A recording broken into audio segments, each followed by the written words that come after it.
Assalamualaikum warahmatullahi wabarakatuh. Jumpa lagi bersama saya Adi di channel Ngulik Sejarah. Dan pada video kali ini saya akan kembali lagi membacakan suatu kisah misteri. Kali ini berjudul tentang sebuah kisah tragis rumah budak pesugihan. Cerita kali ini ditulis oleh Manavila.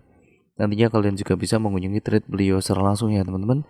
Yuk daripada kita lama-lama, daripada kita penasaran bagaimana ceritanya, mari kita langsung saja menuju ke ceritanya. Perhatikan baik-baik karena ceritanya akan segera saya mulai.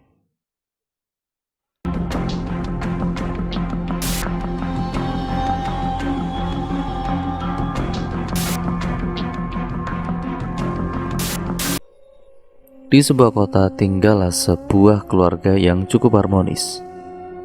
Mah, Pah, kita bisa nggak cari rumah lain saja? Ucap Sean. Nggak bisa nak, udah lunas rumahnya dan sedikit lagi renovasinya selesai. Kalian persiapkan diri kalian saja, ucap Maya. Riko, ayah Sean dan juga Dion, hanya dia membaca bukunya. Ma, tapi Sean bilang itu bahaya, ucap Dion. Bahaya apa? Banyak setan maksud kamu? Hari ini masih percaya begituan, ucap dingin ayah mereka. Sean dan juga Dion pergi ke kamar mereka masing-masing. Hari kepindahan tiba. Sean dan juga Dion sudah mengemas barang-barang mereka. Ini saatnya, ucap Sean sambil menghela nafas. Sean dan juga keluarga sudah sampai di rumah tersebut. Jika dilihat dari luar, rumahnya tidak terlalu buruk dan rumah itu mempunyai taman yang sangat indah dan juga bagus. Tapi Sean tetap saja tidak nyaman saat berada di kawasan rumah itu. Halo, selamat datang. Saya Karjo, panggil saja Pak D, ucap seorang lelaki tua dengan usia 57 tahunan. Halo Pak, saya Riko. Bapak penjaga rumah ini kan? Ucap Riko. Iya, saya penjaga rumah ini. Jika ada sesuatu panggil saya saja ya Pak, Bu. Rumah saya tepat di belakang rumah ini, ucap Pak D sambil melenggang pergi. Ayo masuk, bawa barang-barangnya, ucap Riko kepada keluarga menyuruh masuk. Namun tidak bagi Sean. Sean terus menatap aneh pada Pak D itu. Ia merasakan ada hal yang aneh dan yang disembunyikan oleh Pak D itu. Hei, ayo masuk, malah melamun, ucap Dion yang mengagetkan Sean. Kalian pilih mau kamarnya di bawah atau di atas? Mama sama Papa pilih kamar yang utama, ucap Maya. Sean yang mana aja asal nyaman, ucap Sean. Dion kamarnya sebelah Sean mah, ucap Dion. Kamar yang ditempati Sean ini cukup nyaman dengan jendela menghadap balkon yang bagus. Kamarnya pun dapat banyak sinar matahari. Jadi terang, tidak perlu lagi lampu jika di siang hari, dan banyak udara segar masuk jika jendelanya dibuka. Jendela itu lumayan besar, hampir seluruh tembok dipenuhi jendela. Jadi bisa dibilang pintu bisa juga jendela. Sean menata kamarnya sangat apik dan juga rapi. Kemudian Sean pergi melihat sekitar rumahnya dari balkon kamarnya. Terlihat banyak rumah yang mengisi perumahan itu. Banyak juga anak kecil yang sedang bermain di jalanan dan banyak warga yang sedang mengobrol juga berkumpul. Ya mungkin ini tujuan orang tuanya mereka, agar Sean tidak kesepian dan bisa berbaur dengan tetangga. Karena sejauh ini Sean dan juga saat di rumahnya dulu itu, ia kurang baik dalam berbaur dengan tetangganya. Mata Sean tertuju pada Pak D yang sedang memotong rumput di taman. Sean melihatnya dan kemudian memantaunya dari atas. Tapi Pak D hanya melirik Sean dengan tatapan mistisnya. Sean makin heran dengan Pak D, penjaga rumahnya itu. Sore hari Sean berencana untuk keluar rumah dan berjalan-jalan di sekitaran rumah. Karena di sore hari banyak warga yang beraktivitas di sekitaran perumahan. Ya, ini bukan perumahan elit atau yang dinaungi perusahaan, tapi perumahan biasa. Sean berjalan di sore hari mengelilingi sekitar perumahan itu. Dilihatnya anak-anak yang penuh dengan tawa sedang bermain. Sean pergi ke taman di pemukiman itu, dan di taman itu lebih ramai lagi, banyak yang beraktivitas. Halo, aku Sean, orang baru di sini. Baru pindahan tadi pagi. Sean membuka percakapan dan menjulurkan tangannya untuk perkenalan dengan seorang gadis. Halo, aku Meli. Oh, pindahan dari mana? Ucap Meli. Dari kota padat kemacetan, banyak polusi dan keras. Kita berteman ya, Ibu Sean. Baiklah. Hati-hati di rumahmu itu. Jangan sesekali ada yang masuk ke ruang bawah tanah, bahaya. Aku rasa kamu tahu akibatnya dan ceritanya. Sean menjawab dengan anggukan. Makan malam pun tiba. Mereka makan dengan penuh tawa. Tidak lupa Dion terus menjahili adiknya itu sampai adiknya itu kesal. Buat semuanya, jangan pernah ada yang berani masuk ruang bawah tanah di rumah ini ya. Jika tidak mau riwayatnya sengsara dan selesai. Ucap Sean dengan datar dan bisa dibilang seram karena tatapannya kosong dan penuh misteri. Kenapa? Tanya Riko. Jangan, ucap Sean dengan datar. Kan itu milik kita, dan bebas dong siapa saja yang boleh masuk. Lagian itu kan cuma bisa dipakai buat perkakas atau gudang, ucap Dion. Sean bilang jangan ya jangan, ucap Sean dengan membentak dan mengebrak meja. Semuanya kaget dengan tingkah Sean yang berbeda. Jaga ya kesopanan kamu di sini, ucap Riko. Ruang itu bahaya buat kita semua. Ruang itu ada penunggunya. Jika kalian ingin mati dalam 12 hari, silakan saja masuk ke dalam ruang itu. Sean tidak akan ikut dalam kisah ini, ucap Sean yang duduk kembali. Oh iya mas, siap, ucap Binur pada kala itu. Binur satu-satunya pekerja di keluarga mereka yang merespon baik apa yang dikatakan Sean, dan dia juga sejujurnya bisa melihat apa yang dilihat oleh Sean. Sean kemudian melanjutkan makan dan melihat Pak dia lewat dan terlihat dari jendela rumahnya membawa arit. Sean pikir untuk apa malam seperti ini dia membawa arit atau celurit. Bukankah siang tadi dia sudah memotong habis rumput di taman? Pukul 9 malam, Sean dan juga Binur sedang mengobrol di ruang depan. Dia sedang curhat atas kebahagiaannya mendapatkan teman baru yaitu Meli. Bi, kok Pade nggak ada di taman ya? Ucap Sean. Ya mungkin dia di rumahnya, tapi dia tadi itu bawa celurit. Sean pikir dia akan potong rumput. Tuh dia lagi bawa apa tuh? Nyeret karung, ucap Binur. Sean langsung keluar dan menyapa Pak D.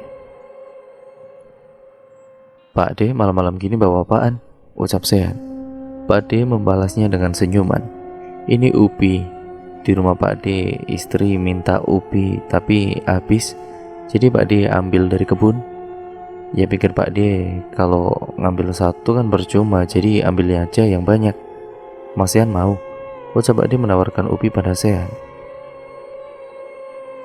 Enggak Pak D, makasih buat keluarga Pak D aja, ucap Sean. Pak D pergi pulang ke rumahnya. Sean langsung masuk ke kamarnya. Ia tahu apa yang disembunyikan Pak D itu dan ia akan mencari tahu lebihnya. Namun anehnya saat mata batinnya digunakan tidak ada bayangan atau hak tentang Pak D. Hanya hantu pocong saja yang menunggu salah satu pohon di rumah itu. Pagi indah matahari pagi masuk menusuk semua celah di kamar Sean. Sean bangun dan juga langsung bergegas siap-siap berangkat sekolah. Hari ini Sean pergi sekolah diantar Pak Asep seusai kesepakatan tadi malam. Sean masuk mobilnya dan sekelebat dia melihat Pak D sedang memotong kayu dari salah satu pohon di rumah itu. Dengan tatapan yang tidak tahu artinya, Pak D melihat ke arah Sean. Sean berangkat dengan mobil sedan mewahnya. Sean ini merasa aneh dengan perilaku yang dibuat Pak D itu. Sampai singkat ceritanya, Sean pulang sekolah dijemput oleh Pak Asep karena Dion kakaknya sangat bahagia setelah Sean memutuskan hak tersebut. Dion jadi bisa setiap hari mengantarkan pulang pacarnya itu. "Sean pulang," teriak Sean di rumah itu. Mas Sean udah pulang," ucap Bineng yang bertemu di tangga. "Iya Pi, kalau belum gak akan ada di sini dong," ucap Sean. Mas, tadi Pipi habis beresin kamar Mas. Pipi mau tanya Mas Sean, kok main sama yang beginian?" "Hah? Kok bisa sih ada di kamar Sean?" "Sean gak main begituan Pi," sangal Sean. Sean makin heran kenapa di kamarnya ada sajen peserta dupa yang masih menyala. "Oh gitu, Pipi kira lagi main begituan buat dapat pacar," ucap Bineng dengan jahil. "Apa sih Bi?" "Enggak ya, Sean gak main ataupun gak akan ngelakuin gitu kok." "Oh ya Bi, coba periksa setiap kamar apakah ada sajen yang sama atau cuma di kamar Sean aja," ucap Sean. "Oh ya siap Den," ucap Bineng dengan gaya hormat. Sean mengganti seragam sekolahnya dengan pakaian rumahnya. Tidak berselang lama, "Mas Sean," teriak Bineng. Sean kaget dengan apa yang dibawa oleh Bineng, 7 sajen yang berbeda. "Bi, kok bisa sih Bi? Pipi juga nggak tahu ini sajen ada di setiap kamar di rumah ini," ucap Bineng. Dari arah belakang tiba-tiba Bi Nur datang. "Mas, apa ini adalah sedikit jawaban dari kekhawatiran Mas selama ini?" ucap Bi Nur. "Mungkin, tapi Sean akan menang," ucap Sean. "Memangnya semua ini ada apa?" ucap Bineng. Sajen itu tiba-tiba terbakar tanpa ada yang menyalakan api dan sajen itu terjatuh dari tangan Bineng. Bi Nur yang melihat itu langsung mengambil alat pemadam kebakaran.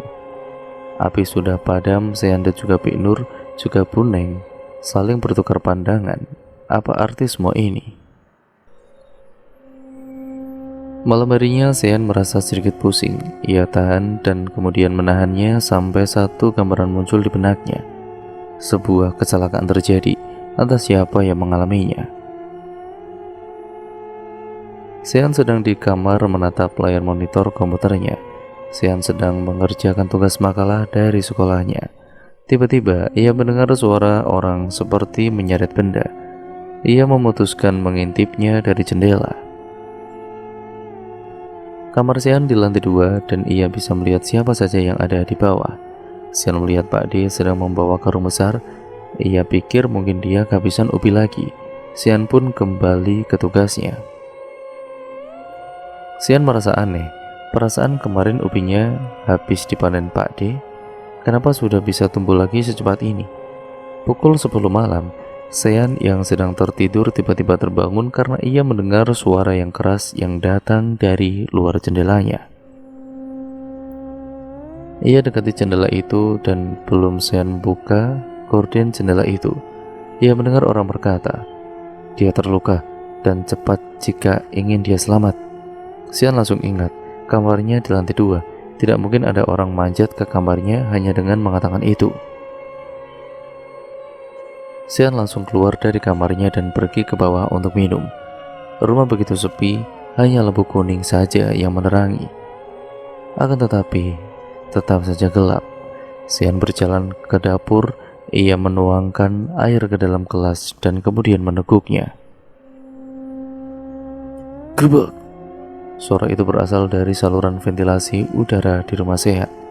Sean penasaran suara apa itu. Awalnya ia pikir itu Pipi atau orang tuanya tapi tidak mungkin. Ia mencoba mendekatinya. Namun belum jauh melangkah ia dikagetkan dengan suara gelas jatuh, gelas bekas yang ia minum. Pandangannya beralih ke gelas pecah itu dan saat ia ingin membersihkannya, ia mendengar suara wanita tertawa dari saluran ventilasi itu lagi, makin keras dan jelas. Sean berpikir itu maling, tapi kenapa harus tertawa? Ia mendekati ventilasi itu dan satu tangan mendarat di pundaknya membuat Sean sedikit kaget. Ia takut Yang menepuk pundaknya itu adalah maling, namun ternyata adalah kakaknya. "Dek, lagi apa?" ucap Dion datar. "Tadi mau minum, terus tadi gelasnya pecah," ucap Sean. Tapi Sean kaget, mengapa pecahan gelasnya itu sudah tidak ada. Bahkan, jumlah gelasnya pun tidak berkurang serta posisinya sama seperti sebelum Sean baru masuk dapur. Kring, kring. Bentar kak, ada telepon," ucap Sean. Sean pun menghampiri telepon itu yang berada di ruang tengah dekat dapur. "Halo, apa ini dengan keluarga Dion Saputra Wijaya?" ucap seseorang dari seberang sana. "Iya, saya adiknya. Ada apa ya? Dan Mbak siapa?" ucap Sean sambil melirik ke arah kakaknya yang sedang menatap Sean kosong. "Ini saya dari Rumah Sakit Sekar Asih. Saudara Dion tadi mengalami kecelakaan dan keadaannya sangat kritis. Ia sangat kekurangan darah. Mohon untuk keluarga cepat datang ke rumah sakit," ucap pekerja rumah sakit tersebut mengagetkan Sean. "Oh iya ya," ucap Sean dan menutup teleponnya. Sean tidak habis pikir jika kakaknya kecelakaan, lalu itu siapa? Tidak ada lagi sosok kakaknya yang berdiri di dapur. Ia terdiam dan terpaku dengan semua ini sampai Bi Nur datang dan membuat Sean tersadar. "Mas kenapa? Kok Mas di sini?" ucap Bi Nur. Bi, tadi Kak Dion udah pulang, Bi." "Belum. Pintunya aja masih kekunci. Tuh kuncinya masih ngegantung di pintu," ucap Bi Nur. Kering, kering. Suara telepon kembali berbunyi. "Mas Sean, buruan ke rumah sakit. Mas Dion kritis, Mas," ucap wanita yang ia kira itu Bi Nur, dan sosok yang tadi ia lihat itu kembali menghilang. "Iya Bi, Sean kesana," ucap Sean. Sean menutup teleponnya dan kemudian benar saja sosok tadi yang menyerupai Bi Nur itu hilang. Sean pergi ke rumah sakit dengan menaiki taksi. Saat di rumah sakit, ia lalu berlari mengambil ruang UGD dan sudah ada keluarganya, begitupun Bi Nur, Bi Neng, dan Pak Asep. Ia makin bingung, berarti dari tadi dia sendirian di rumah. Lalu siapa itu dan siapa yang tertawa di ventilasi? Terlihat Maya sangat mengkhawatirkan anaknya dan ia menangis sangat sedih sekali melihat anaknya itu. Riko sebagai suaminya pun mencoba untuk menenangkan istrinya tersebut. "Mas Sean dari mana saja? Kok Mas Sean gak ada di kamar sih?" ucap Bi Nur. "Saya di kamar, Bi. Saya tidur setelah mengerjakan tugas sekolah," ucap Sean.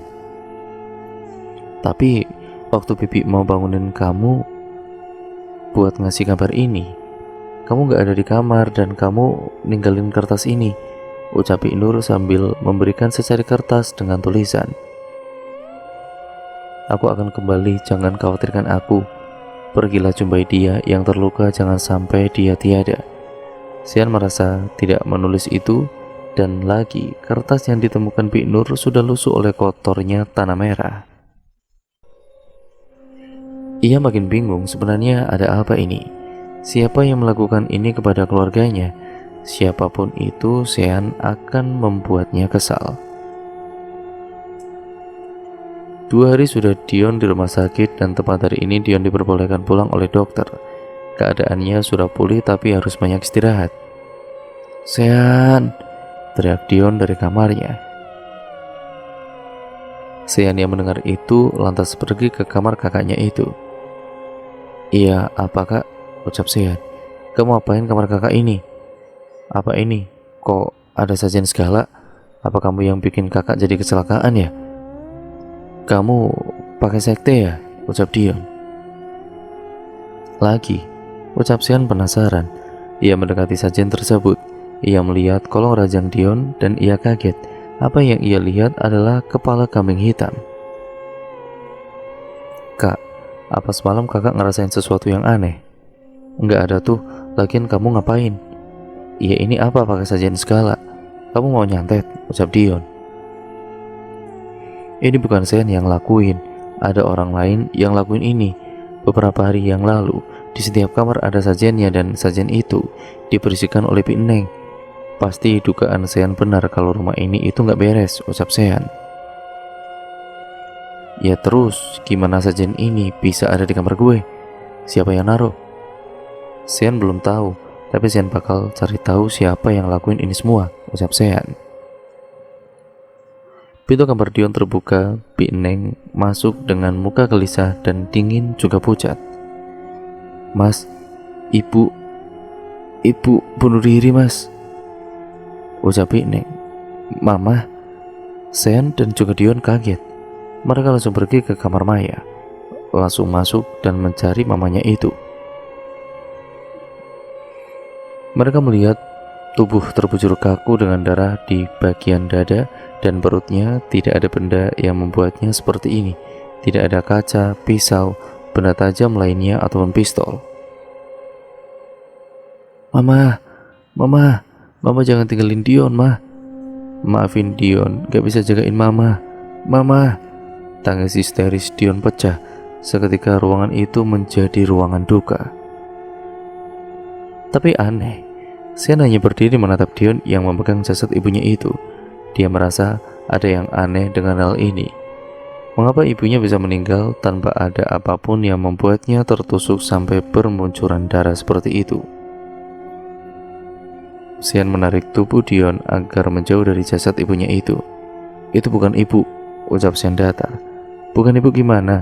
Lo buta, itu ibu kita, ucap Dion masih dalam tangis. Sean lantas memeluk kakaknya itu dan membisikkan kalimat, ini permainan orang itu, jangan kita ikuti jika tidak ingin mati. Dia bukan ibu kita. Kakak harus percaya sama Sean, ucap Sean. Kring, kring. HP Dion pun berbunyi. Dion kaget dan sangat kaget sekali. Layar ponselnya tertulis nama Mama. Dion mengangkat telepon itu dengan gemetaran. Halo Mah, ucap Sean gemetaran. Dion, kamu udah minum obatnya? Oh ya, suruh Bi Nur buatin makanan buat kamu ya. Mama lagi meeting nih. Oh ya, jangan berantem sama adik kamu ya. Suara Maya terdengar dan itu sangat mirip. Iya Mah, ucap Dion. Lalu telepon itu terputus.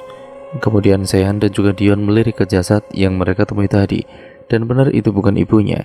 Itu adalah batang pohon pisang yang dibungkus kain kafan layaknya mayat siap dimakamkan.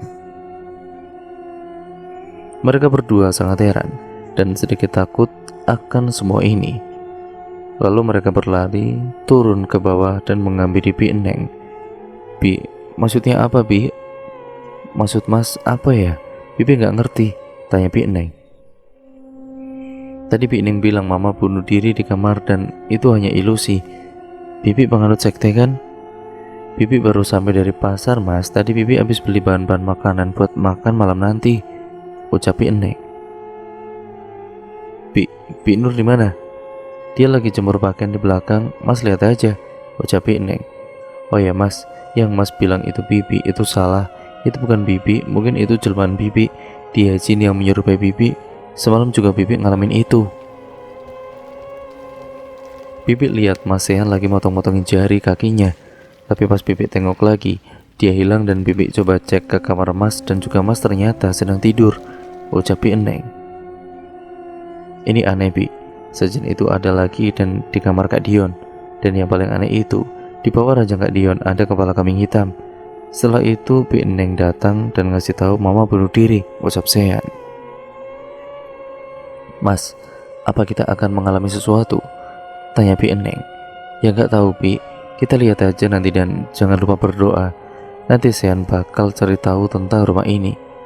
Oh ya Bi, kenapa ya kok Pak D sering banget bawa karung setiap malamnya? Tanya Sean. Gak tahu mas, mungkin itu ubi yang ia tanam. Oh gitu ya Bi, ucap Sean yang hanya menyebut oh saja, padahal ia tahu bahwa Pak D tidak punya kebun ubi. Sinar matahari sedang terik. Bi Nur sedang menjemur pakaian di belakang rumah tepat di sebelah kolam renang. Sedangkan Sean berjalan membawa ayam hitam ke pojok taman samping kolam renang. Mas Sean ngapain ya bawa ayam dan juga pisau segala? Gumam Bi Nur. Sean menyembelih ayam itu. Dia terus menusuk-nusuk tubuh ayam itu. Mas Sean, kalau mau ayam bakar nanti bibi bisa beliin atau bikinin buat mas. Nggak usah sampai ya motong ayam sendiri gini mas, kotor, ucap Bik Nur sambil menjemur pakaian. Akan tetapi Sean diam serbu bahasa. Bangkai yang ia potong dibiarkan saja di tempat itu, dan Sean kembali ke dalam rumah dengan baju dan tangan penuh darah. Bik Nur merasa aneh dengan tingkah laku majikannya itu. Apa yang dibuatnya? Ia pikir mungkin itu tugas sekolahnya. Setelah menjemur pakaian, Bik Nur masuk ke dalam rumah lewat jalan samping. Bik Nur menyimpan keranjang jemurannya dan pergi ke dapur. Ia melihat Sean, Dion, dan Bik Eneng sedang mengobrol. Mas Dion, Mas Sean, ada yang bisa Bibi bantu? Tanya Bik Nur. Bik, enggak kok, cuma mau ngomong aja sama Bik Eneng. Mas Sean kok cepet banget ganti bajunya? Oh, tadi bajunya mana? Harus cepat dicuci biar darahnya hilang gak membekas, ucap Bik Nur. Baju apaan, Bik? Darah, maksudnya? Tanya heran Sean. Tadi kan mas potong ayam di belakang, tapi ayamnya dibiarin aja di belakang. Kalau mau ayam bakar atau goreng, bilang aja ke Bibi biar dibuatin, ucap Bik Nur. Bi, dari tadi Sean itu di sini, Bi, dan kita pun gak punya ayam hidup, ucap Sean. Bik Nur kaget mendengar kenyataan yang terjadi. Ia berpikir, lalu tadi itu siapa? Yang ia lihat itu apa? Tadi Bibi beneran lihat Mas Sean di belakang. Sumpah Bibi gak bohong mas, ucap Bik Nur. Sean juga gak bohong, Bi, dari tadi Sean itu di sini, ucap Sean. Sebenarnya ada apa ini? Kenapa ada hal yang seperti ini? Apa kita melakukan kesalahan? Tanya Dion heran. Apa orang rumah ada orang yang masuk ke ruang bawah tanah? Jika ada, itulah penyebabnya. Jika tidak ada, mungkin yang di bawah tidak suka kita di sini. Inilah makanya Sean tidak mau pindah ke rumah ini. Sean bilang lebih baik pergi daripada mati, ucap Sean mantap. Yang masuk ke ruang itu sepertinya tidak ada, soalnya ruang itu masih terkunci dan digembok, ucap Bik Nur. Ruang makan keluarga lengkap dengan formasi anggota keluarga Sean. Para pekerja pun diajak makan bersama di meja makan besar itu. Mah, Pah, kayaknya kita harus cepat-cepat ngadain pengajian buat rumah ini deh. Iya mah, Pah, biar nggak ada lagi gangguan-gangguan aneh. Ya udah, nanti papa urus sekalian silaturahmi sama tetangga di sekitar sini, ucap Riko. Lu saya, Pah, undang anak yatim juga biar rame, ucap Sean. Setelah obrolan itu, esok harinya Sean bertemu dengan temannya di taman. Setiap aku ketemu kamu selalu sendiri, ucap Sean duduk di bangku taman. Memangnya salah kalau sendiri, ucap Meli. Ya enggak sih, ucap Sean. Gimana rumah barunya? Serem atau malah seru? Banyak gangguan-gangguan yang aneh. Hati-hati, ucap Meli datar. Kamu tahu kenapa rumah itu bisa kayak gitu? Tanya Sean. Kamu udah tahu alasan utama rumah itu kayak gitu? Tepat 2 tahun setelah rumah itu kosong, ada pengusaha batu bara yang membeli rumah itu dan ia mempunyai 5 orang anak yang tinggal bersamanya. Istrinya sudah nikah lagi dan tidak pernah sekalipun menjenguk anak-anaknya. Dan karena rumah itu berhantu, satu persatu anaknya mati dibunuh dan ada pula yang gantung diri, juga menenggelamkan dirinya di kolam renang. Ya mungkin kenapa kamu ngalamin hal itu, ya karena mereka ya mungkin tidak tenang, ucap Meli jelas. Apa mereka mau menuntut balas atau merasa tersiksa dengan ayahnya atau apa? Tanya Sean. Aku tidak tahu. Yang pasti mereka mati dengan tidak wajar. Contohnya ada satu yang tenggelam tapi tangannya ada di kamarnya. Mungkin dimutilasi atau mereka keluarga psikopat, ucap Meli. Sean mungkin bingung dengan semua ini. Apa yang akan terjadi setelah ini? Hari ini adalah hari di mana rumah baru keluarga Riko dan Maya melakukan pengajian. Semua tetangga diundang dan sekitar 350 anak yatim piatu diundang ke acara pengajian rumah itu. Mereka berharap Tidak ada lagi gangguan-gangguan yang terjadi setelah ini. Sejujurnya hanya Tuhan saja yang menghendaki semua ini dan hanya Tuhan saja yang berkuasa atas semua ini. Dan tidak ada makhluk yang bisa menandinginya. Semenjak pengajian itu dilakukan di rumah itu, tidak ada lagi hal-hal aneh yang mereka dapatkan seperti sajian yang ada di setiap kamar, hantu yang menjelma sebagai salah satu penghuni rumah. Malam harinya, saya duduk di sofa dan memainkan HP-nya. Tidak ada yang lain lagi, ia bosan. Makan tapi tidak lapar. Pergi ke kamar kakaknya tapi ia tidak mau mengganggunya. Apa yang harus ia lakukan? Lalu Sean kemudian mendengar suara dari balkon kamarnya. Ia penasaran dan mungkin itu maling dan yang ingin menyakitinya. Ia membawa tongkat baseball untuk berjaga-jaga sewaktu-waktu maling itu menyakitinya. Ia lalu menyibak tirai jendelanya dan tidak ada orang di luar kamarnya. Lalu ia dikagetkan dengan suara barang jatuh di kamarnya. Sean langsung menengok dan mencari barang apa yang jatuh. Ia mendekat ke lampu yang pecah di dekat kasurnya. Saat dia mendekat, tiba-tiba, kosongkan rumah ini. Bisikan halus terdengar oleh Sean. Ia ragu untuk menoleh ke belakang, tapi ia mencoba untuk berani. Ia menoleh ke belakang dan melihat wujud perempuan dengan bercak darah di tubuhnya.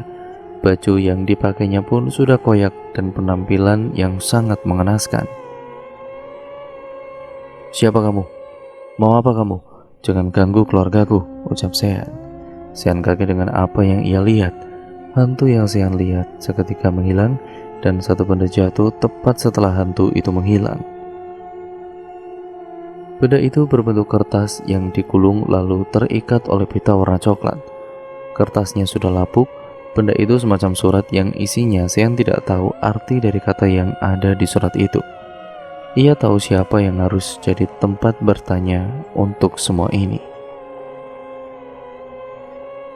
Mbak Sarah, ini harus ditanyakan kepada Mbak Sarah. Sean sebelumnya sudah mengenal Mbak Sarah dari Bi Nur sejak lama yang sama-sama memiliki kelebihan. Sebelum Sean menghubungi Mbak Sarah, ia pergi ke bawah dan mengumpulkan seluruh penghuni rumah. Di ruang tengah atau ruang keluarga sudah berkumpul. Sean sedang berusaha menghubungi Mbak Sarah. Setengah jam berlalu, akhirnya Mbak Sarah dan adiknya Wisnu akhirnya datang. "Mbak Sarah, silakan duduk Mbak," ucap Sean. "Apa ada yang terjadi?" tanya Mbak Sarah. "Banyak Mbak. Pertama, banyak ditemukan sesajen di mana-mana, malahan di setiap kamar. Lalu munculnya makhluk yang menyerupai salah satu anggota keluarga. Lalu apa yang aku lihat di benakku selalu terjadi nyata, seperti Kak Dion yang kecelakaan. Dan tadi di kamar, aku didatangi sosok perempuan dengan bercak darah di mana-mana. Dan dia seketika menghilang begitu saja, dan kemudian meninggalkan ini," ucap Sean. Maksud dari ini adalah kertas atau surat yang ia temukan. Sean menyerahkannya kepada Mbak Sarah. Sarah kemudian membukanya dan membaca semua tulisan itu. "Balik saat kelam," ucap Sarah. "Aku tidak tahu apa artinya dari tulisan ini. Kertasnya pun sudah tua sekali." "Bukankah kata ini yang ada di mimpimu, Mbak?" ucap Wisnu, adik Sarah. "Di kamar aku, Mbak," ucap Sean. "Boleh kita ke sana?" tanya Sarah. "Boleh Mbak, ayo Mbak," ucap Sean. Mereka pun pergi ke kamar Sean. Sesampainya di kamar Sean, Sarah langsung merasakan sesuatu yang mengganjal. Ia merasa ada sesuatu di meja lemari dekat TV. Ada sesuatu energi kuat dari situ. "Apa lemari ini pernah kamu buka?" Begitulah tanya Sarah. "Tidak, lemari itu pun terkunci," ucap Sean. Sarah mendapatkan penglihatan di benaknya. Terlihat samar-samar gulungan kertas dengan beberapa bunga yang mengering. Dan di penglihatannya itu, Sarah mengetahui di mana letak kunci lemari itu. "Di bawah karpet," ucap Sarah. Wisnu, adik Sarah, yang mengerti kata dari mbaknya langsung menggulung karpet di kamar itu.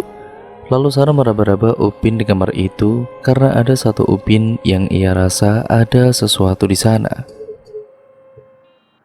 "Openg Min," ucap Sarah. Bik Nur langsung mengambilkan openg dan kemudian memberikannya pada Mbak Sarah. Sarah mencongkel Upin itu, dan saat Upin itu terlepas dan ia menemukan kuncinya, lantas ia langsung membuka lemari itu.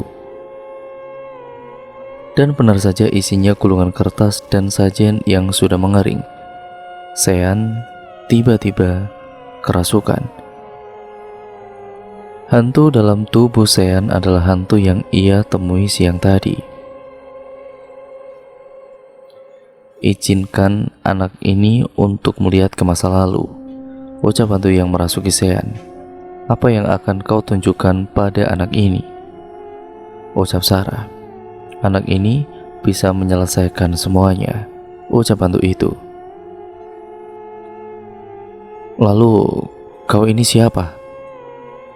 ucap Sarah.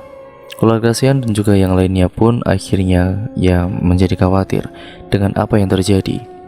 "Aku adalah anak kandung keluarga dahulu pemilik rumah ini. Aku ditumbalkan oleh ayahku sendiri pada iblis yang menjanjikan kekayaan pada ayahku. Dia pun membunuh ibuku. Lalu ia menikah lagi dengan wanita yang lebih muda dan bahagia. Tapi mereka pun sama nasibnya sepertiku, mati karena tumbal," ucap jelas hantu itu. Lalu hantu itu pun pergi dan Sean pun akhirnya pingsan. Ibu Sean ingin menyadarkan Sean tapi dilarang Sarah. "Jangan, jika ia disadarkan ia tidak akan bisa kembali ke dunia ini. Dia sedang dalam perjalanan melihat ke masa lalu rumah ini," ucap Sarah. "Lalu apa harus dibiarkan saja seperti ini?" ucap Maya, ibu Sean yang khawatir dengan keadaan Sean. "Kita bawa saja ke bawah ke ruang tengah," ucap Sarah. Tubuh Sean pun diangkat oleh Riko, ayahnya Sean.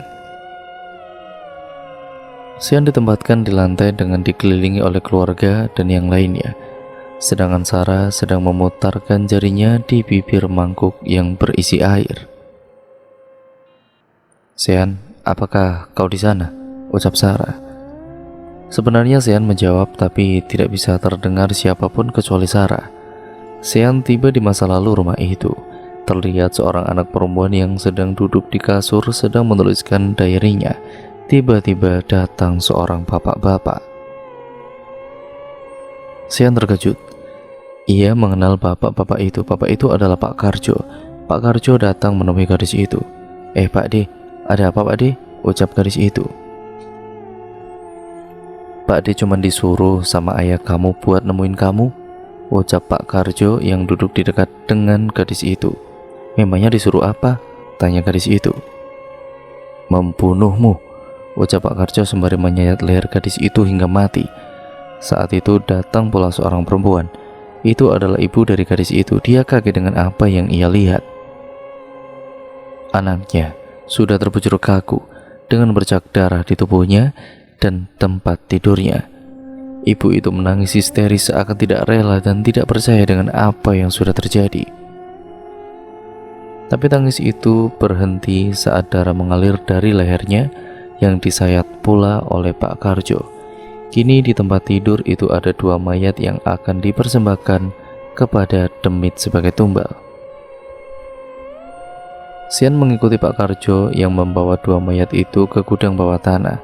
Di sana ada seorang lelaki yang pastinya adalah kepala keluarga yang tega menumbalkan anak dan istrinya demi kekayaan dan menikah lagi.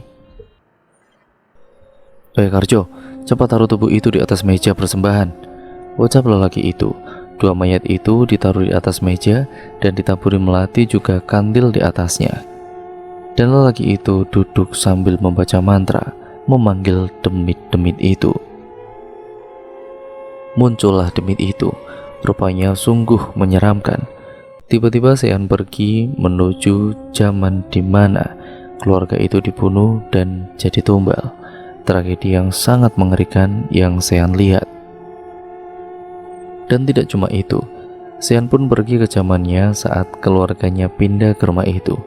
Ia melihat Pak Karjo sedang berjalan mengendap-endap, entah apa yang ia lakukan. Tapi saat ia berlari, ia menghampiri seorang anak kecil dengan umur sekitaran 10 tahunan.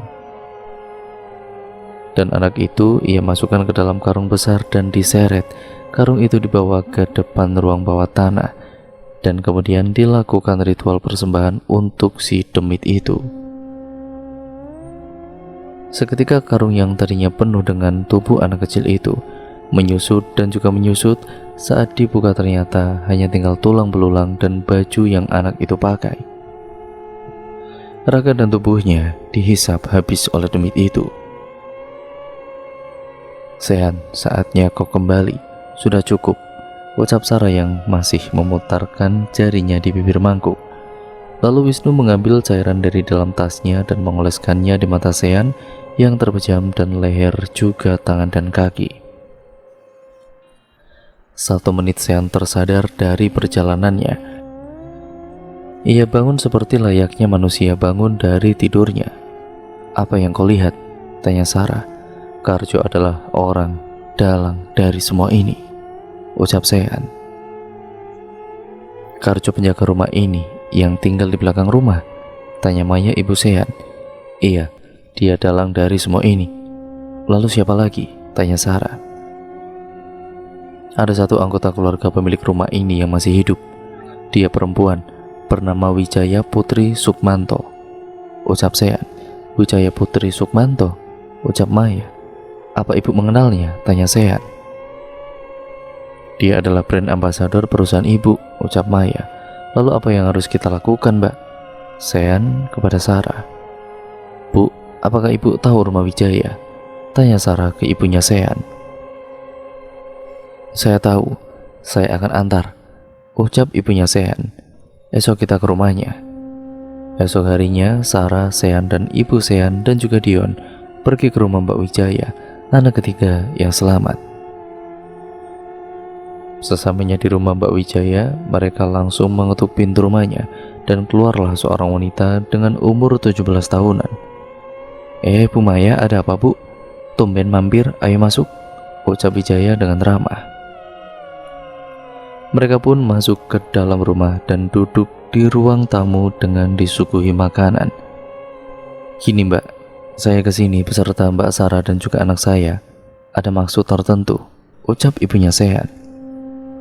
"Maksudnya apa ya Bu Mai?" Gini loh Mbak. Saya langsung saja ya. Saya butuh bantuan Mbak. Mbak benar anak dari pemilik rumah besar di perumahan Asri?" lugas Mbak Sarah. "Iya, memangnya ada apa ya?" "Mbak kok bisa tahu?" tanya heran Mbak Wijaya.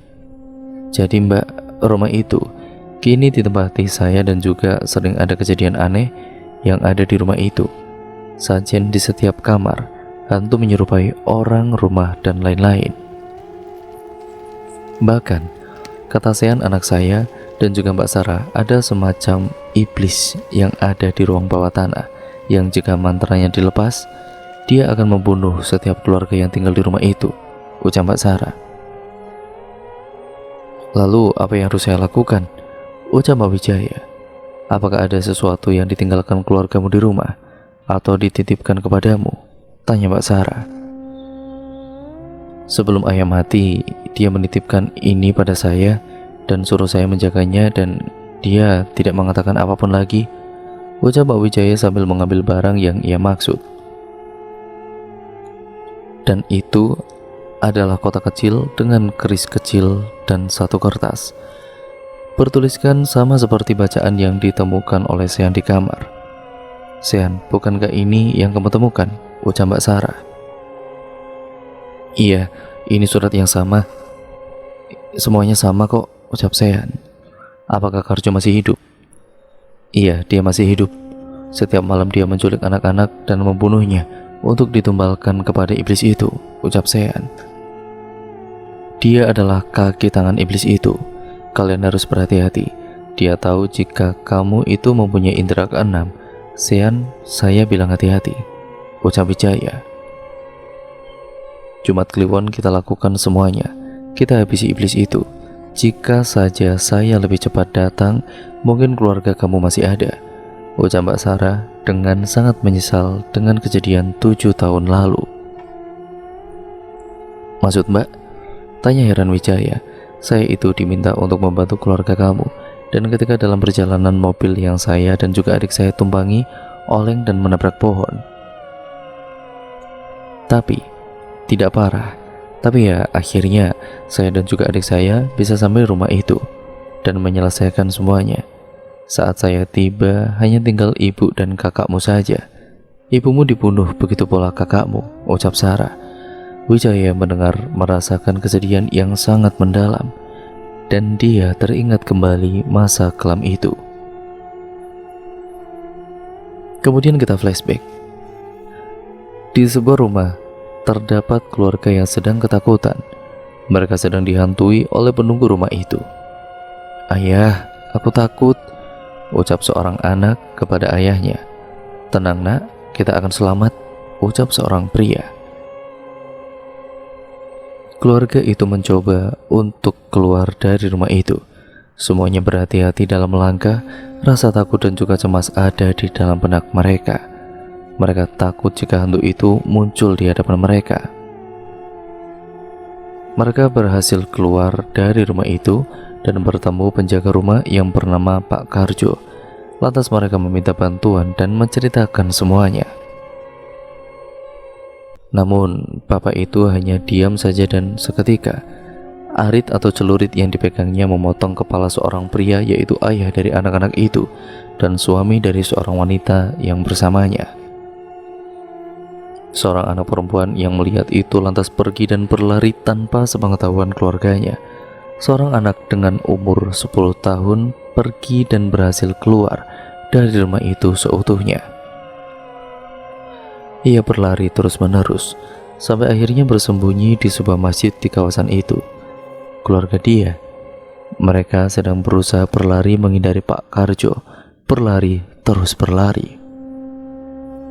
Mereka kini ada di halaman belakang rumah mereka, bersembunyi di balik batu besar dengan napas yang terengah-engah. Rasa takut, cemas mereka bersembunyi. Seorang wanita sedang memeluk anaknya guna menenangkan mereka. "Mah, adik kemana?" ucap seorang gadis. Adik kemana? Mama khawatir dia kenapa-napa," ucap wanita itu dengan cemas mengkhawatirkan anaknya. "Maaf Ma, ya kalau aku banyak salah sama Mama," ucap gadis itu. "Gak apa-apa sayang, Mama tahu kok kamu itu pengen bebas. Mama bebasin kamu. Mama juga minta maaf sama kamu atas semuanya ya. Mama belum jadi ibu yang baik buat kamu dan adik kamu. Papa sudah gak ada dan Mama mau minta maaf sama kamu nak," ucap wanita itu sambil memeluk anaknya dan dibalas oleh anaknya. Darah segar mengalir di wajah gadis itu karena leher ibunya sudah ditebas oleh Pak Karjo. Ia kaget dan ketakutan. Ia berpikir mungkin apa yang dikatakan ibunya itu adalah kata-kata terakhirnya. Gadis itu berlari sekencang-kencangnya atau sekuat-kuatnya. Ia tidak tahu lagi harus bagaimana.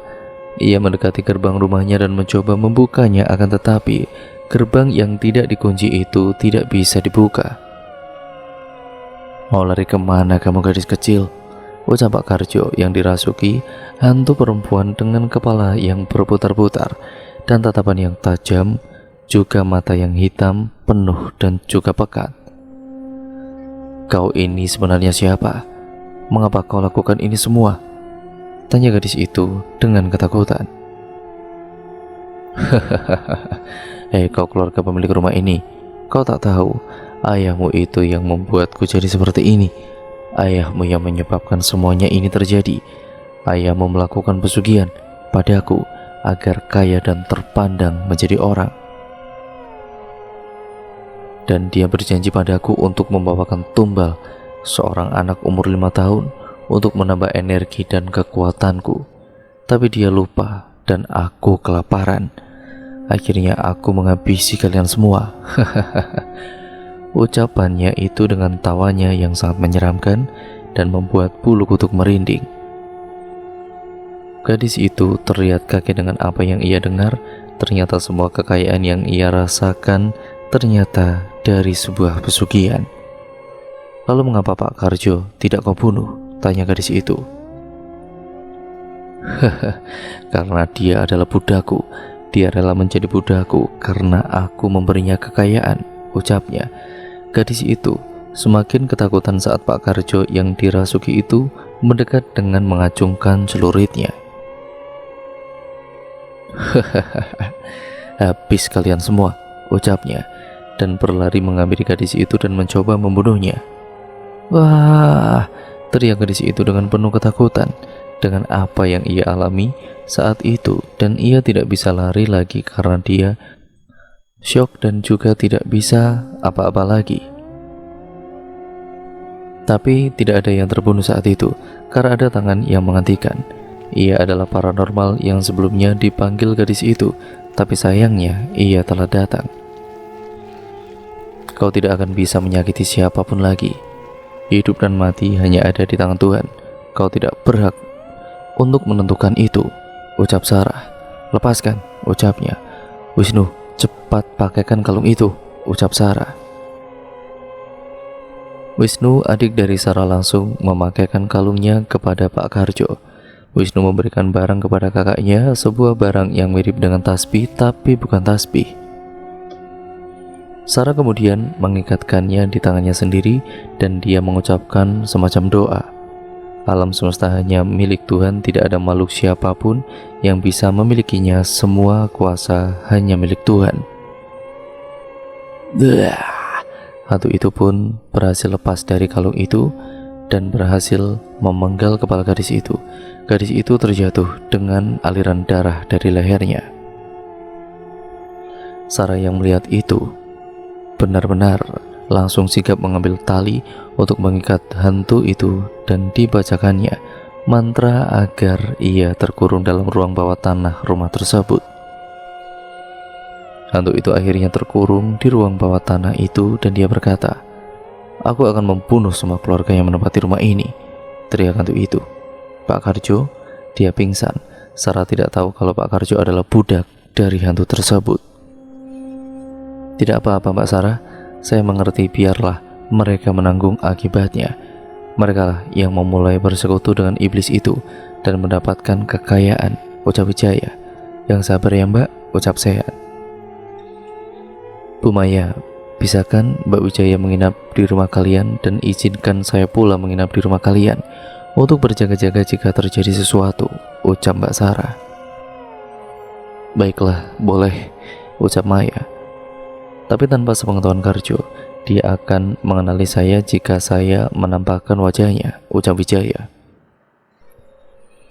Di malam hari, Wijaya, Sarah beserta keluarga Sean juga pembantunya kecuali Karjo berkumpul di ruang atas. Mereka membahas rencana yang harus dilakukan untuk melenyapkan kutukan rumah ini. Besok Jumat Kliwon, pukul 10 malam kita berkumpul di sini. Jangan ada yang terlambat atau jiwa kalian tidak akan pernah tenang. Sean, kumpulkan semua barang yang kamu temui mengenai rumah ini. Wijaya, siapkan dirimu. Kita akan menghadapi iblis yang sangat berbahaya, perintah Sarah. Baik Mbak, ucap Sean dan lainnya hanya mengangguk. Seret, seret, suara apa itu? Tanya Sarah.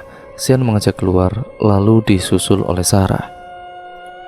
Mbak Sarah sangat kaget. Itu dia Karjo, dia membawa tumbal untuk iblis. Tapi biasanya dia mengarunginya, tapi kenapa sekarang tidak? Sarah melongo serta kaget juga miris atas apa yang ia lihat.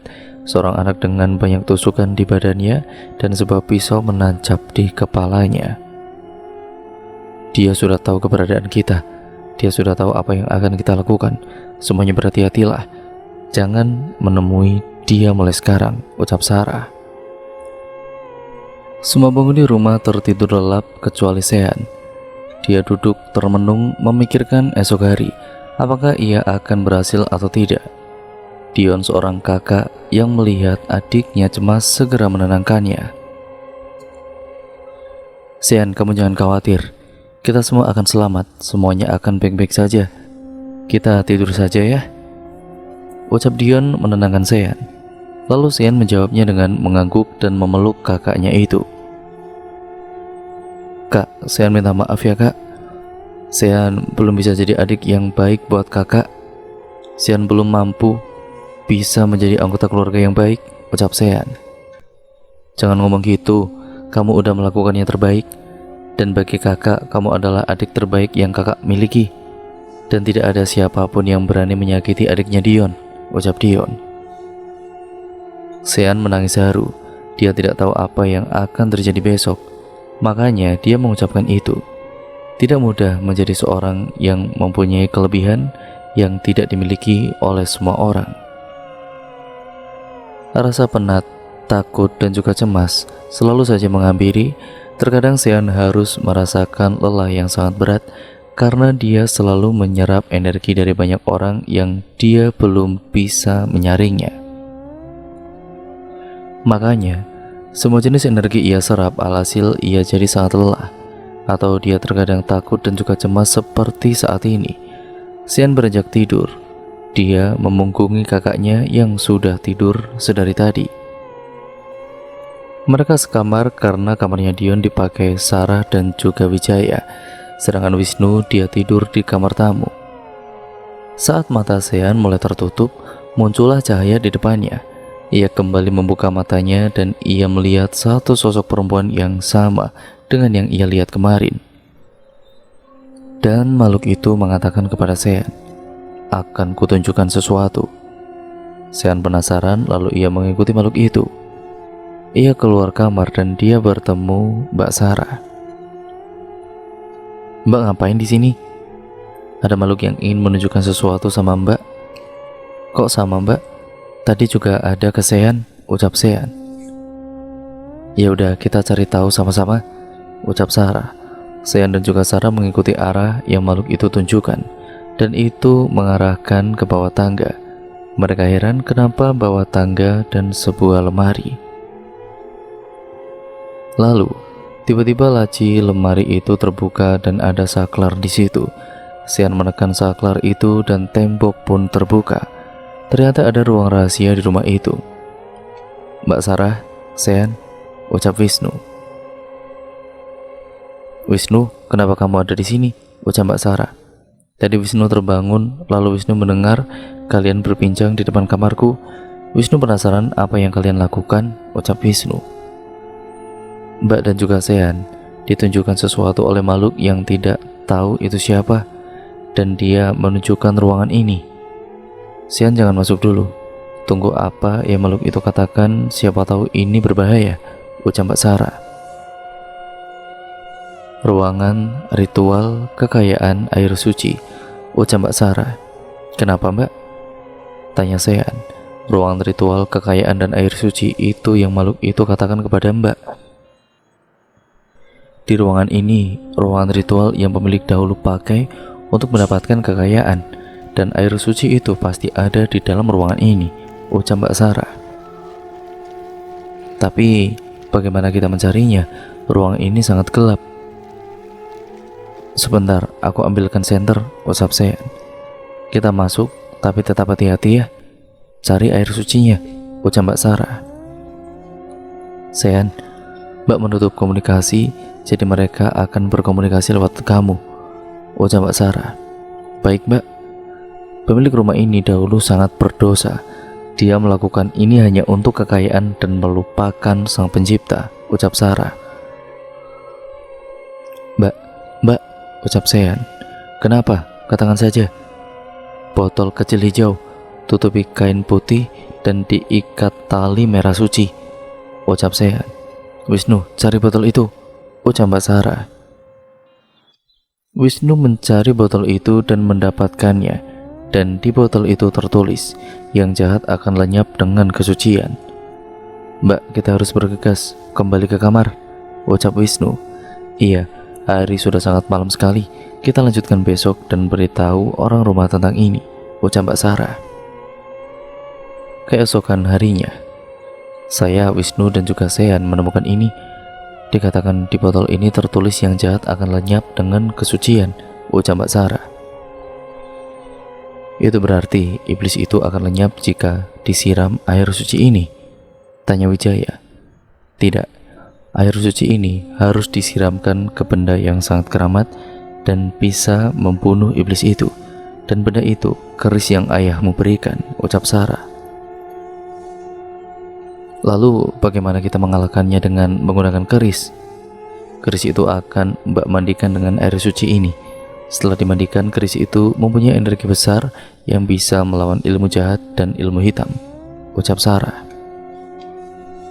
Mbak Sarah kemudian memandikan keris itu dengan air suci dan doa. Setelah dimandikan, keris itu dikembalikan ke kotaknya. Keris ini akan membunuh iblis itu. Nanti malam kita gunakan ini, tapi pertama kita harus melakukan cara baik dahulu. Jika tidak bisa, kita paksa dia, ucap Sarah.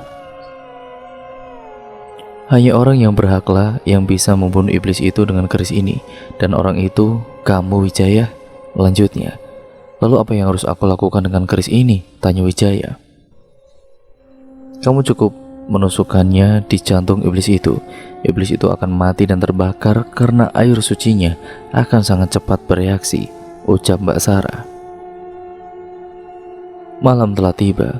Wisnu dan juga Ayah Sean menaburi garam suci di sekitar gudang bawah tanah agar setan itu melemah. Sedangkan Sean, Mbak Sarah dan Wijaya menyiapkan dupa dan meletakkan barang-barang yang hadir karena tragedi. Keris yang sudah dimandikan air suci diletakkan di tengah-tengah dan juga dibuka. Maya dan juga pembantunya hanya bisa khawatir dan cemas, tapi mereka cukup membantu. Mereka yang akan memancing iblis itu keluar dari gudangnya karena rasa takut dari Maya dan pembantunya. Dan setiap iblis itu akan keluar, dia akan merasakan panas dan kesakitan karena kurungan yang dibuat Sarah dan juga garam suci itu. Dengan cara itulah mereka bisa sangat mudah menghadapi iblis tersebut. Tapi ya sayang, iblis itu akan tetap kuat karena banyaknya tumbal yang ia makan setiap malamnya. Dan garam itu ternyata telah disapu bersih oleh Karjo. Sean, tolong nyalakan dupa dan lilinnya, ucap Mbak Sarah. Teriakan itu berasal dari Dion. Dia terlempar sampai tembok. Entah ada apa dengan semua ini. Belum dimulai tapi sudah ada korban. Sean bergegas menyalakan dupa dan lilinnya, sedangkan Maya menyelamatkan Dion dan membawanya ke tempat yang aman. Mbak Sarah memulai komunikasi. Mangkuk berisi air suci diletakkan di depan dirinya. Jari telunjuk mulai memutari setiap bibir mangkuk itu. Saya tahu kamu ada di sini. Saya minta kamu kembali ke alammu. Kau tidak pantas ada di sini, ucap Sarah. Dan tembok rumah mulai mengeluarkan darah yang bertuliskan kau sudah mengurungku. Sudah saatnya kamu pergi, ucap Sarah. Lalu di tembok itu tertulis lagi, setelah kalian mati. Kaca tiba-tiba pecah dan lampu pun mulai padam. Hanya cahaya bulan yang menerangi rumah itu. Kita tidak akan bisa biarkan dia mengambil kita semua. Kita paksa dia pergi. Jika dia tidak mau juga, ya kita bunuh, ucap Sarah. Semuanya duduk melingkar. Fokuskan pikiran kalian. Jangan terkecoh dengan apapun. Dan banyak berdoa dalam hati. Semuanya saling berpegangan dan jangan sampai ada yang terlepas. Ingat itu, atau jiwa kalian akan diambil olehnya, ucap Sarah. Semuanya menuruti apa yang Sarah katakan. A'udzubillahiminasyaitonirrajim. Bismillahirrahmanirrahim. Seluruh alam semesta hanya dimiliki oleh Tuhan Sang Penguasa. Tidak ada satupun makhluk bisa menghentikannya. Hanya Dia yang berhak menentukan mati hidupnya seseorang. Jangan ganggu kami dan semua manusia di dunia ini. Kalian tidak pantas melakukan itu dengan alam yang berbeda, ucap Sarah. Sedangkan lainnya pun mulai berdoa juga. Terus berdoa, jangan berhenti, ucap Sarah. Sarah meninggalkan lingkaran itu dan kemudian mengambil sebuah kalung itu untuk mencari iblis. Sarah pergi dan mencari iblis itu dari semua titik rumah. Satu makhluk muncul tepat di depannya dan mengatakan, hati-hati, jangan lengah, jaga semuanya. Dia adalah arwah pemilik lama rumah itu. Sarah pun mengerti dengan ucapannya. Saat dia pergi ke dapur, dia ditarik oleh Karjo dan diseret. Sarah pun berteriak meminta tolong. Wisnu yang mendengarkannya pun langsung menghampiri teriakan itu dan juga membopong Sarah. Wisnu mengambil sebuah guci dan dilemparkannya tepat di belakang leher Karjo. Karjo pun pingsan. "Cepat ambil tali, kita ikat dia," ucap Sarah. Sedangkan mereka yang di lingkaran.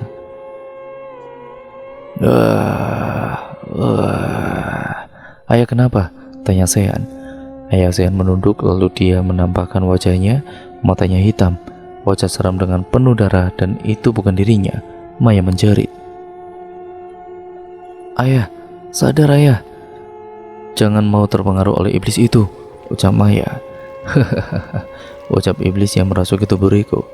"Kalian tidak akan bisa membunuhku, tapi aku bisa membunuh kalian." Hahaha, ucap iblis itu.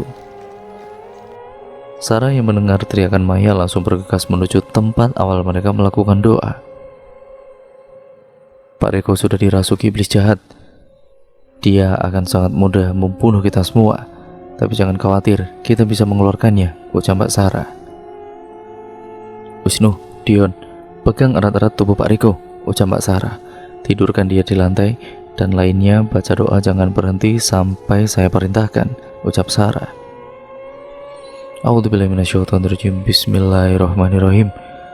"Tubuh ini mempunyai pemilik yang sebenarnya. Kau tidak berhak menguasainya. Pergi dari tubuh ini." Tubuh Riko pun melayang. "Pegang yang erat. Keluar kau. Pergi. Keluar dari tubuh ini." Seketika suasana sepi. Riko pun kelihatannya sudah sadar. Maya yang sangat cemas dan langsung mengambil tubuh Riko dan memeluknya sembari menangis. Tapi tubuh Maya seketika terhempas ke dinding oleh Riko. Ternyata iblis itu kembali memasuki tubuh Riko. Dia pun bangun dan berdiri. Dia mengatakan, "Mati." Lalu leher Riko dipatahkan oleh iblis itu, dan iblis itu keluar dari tubuh Riko. "Dia sudah tiada," ucap Sarah. Sean dan juga Dion hanya bisa menahan semua yang ia lihat. Sedangkan Maya, dia menangis histeris dan sangat terpukul. "Bi Neng," ucap Sean. Bi Neng berjalan di lantai 2. Dia menghadap ke pagar pembatas dan dia menaiki pagar itu.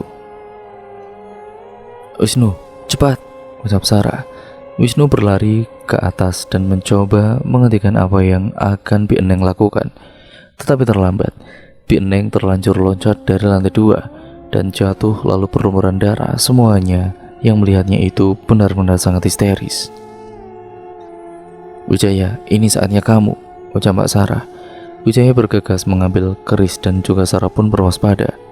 "Semuanya tetap bersama, jangan kosongkan pikiran. Terus berdoa dalam hati, apapun yang terjadi," ucap Sarah. Maya berdiri dan berjalan cepat menuju ke dapur. Dia mengambil pisau dan kembali ke ruangan awal. "Mah," seru Dion, "jangan dekati Mama. Dia bukan Mama, itu iblis." Mama sangat lelah dan juga lemah karena ayah meninggal, jadi gampang dirasuki oleh iblis, ucap Sean. "Maya, apa yang kamu lakukan? Ingat anakmu, ingat keluargamu," ucap Mbak Sarah. "Ma, sadar yuk Ma, jangan mau terpengaruh sama iblis. Ingat Mama punya kita. Sean gak mau Mama pergi sama seperti ayah," ucap Sean. "Mama, Mama, Mama." Iblis itu pun menancapkan pisau ke kepala Maya berulang-ulang kali, dan dia beralih ke dada Maya. Tubuh Maya sudah dilumuri banyak sekali darah. Sean dan Dion pun menangis. Sean sangat sedih dan tidak tahu lagi harus apa.